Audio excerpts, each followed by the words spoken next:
No bloco anterior, nós falamos sobre a construção de uma introdução, o que deve ter, o que não deve ter, os principais erros, dicas práticas também para a construção dessa introdução. E nesse bloco nós vamos falar sobre a construção do desenvolvimento, o que deve ter no desenvolvimento de uma redação argumentativa. O desenvolvimento é o corpo do trabalho, onde se organiza os pensamentos, é onde se compõem os argumentos, que no caso é o posicionamento adotado. Então, se na introdução nós fazemos um breve pincelar do que nós vamos discutir, fazemos uma breve apresentação, esse é o momento no desenvolvimento de você desenvolver as suas argumentações. É o momento de você aprofundar as suas informações sobre esse assunto. Então, compõe os argumentos que, no caso, são os posicionamentos seus que vão ser adotados.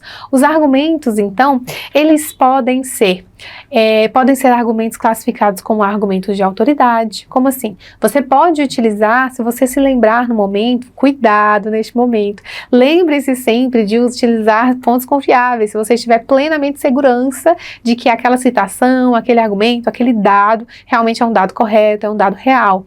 Ou então, se você vai utilizar do texto base, de apoio da sua redação, que você dê referência ao texto base, para não parecer um plágio. Então, muito cuidado, porque o plágio, ele é extremamente penalizado, isso pode prejudicar muito no momento da sua escrita, da sua correção. Então, os argumentos, eles podem ser classificados como argumento de autoridade, pode ser classificados como argumento por ilustração. O seu argumento, ele pode ser um argumento lógico, ele pode ser um argumento de uma prova concreta. O seu argumento, ele pode ser um argumento de competência linguística. Entende? Existem diversas possibilidades de você argumentar sobre determinado assunto, sobre determinada informação, a partir de uma profundidade e fazendo com que essa argumentação ela seja plausível, seja uma argumentação de fato concreta.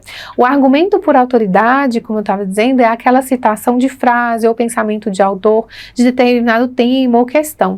Pode ser uma faca de dois gumes, de uma forma muito positiva, mas também pode, dependendo da forma como você utilizar, isso pode ser extremamente negativo ou inadequado, dependendo do texto. Então, é muito importante com que você entenda muito bem quem é aquele autor que você está utilizando, se é um autor que, por exemplo, é muito bem referendado ali naquele texto. Por exemplo, concursos públicos, dependendo do cargo onde você vai concorrer, se você utilizar, por exemplo, um processo seletivo de mestrado, que existe ali a escrita de redação. Se você utilizar um autor que não é um autor base daquele mestrado, não é um autor base daquele concurso, não condiz com a banca que vai analisar, então muito cuidado com as citações.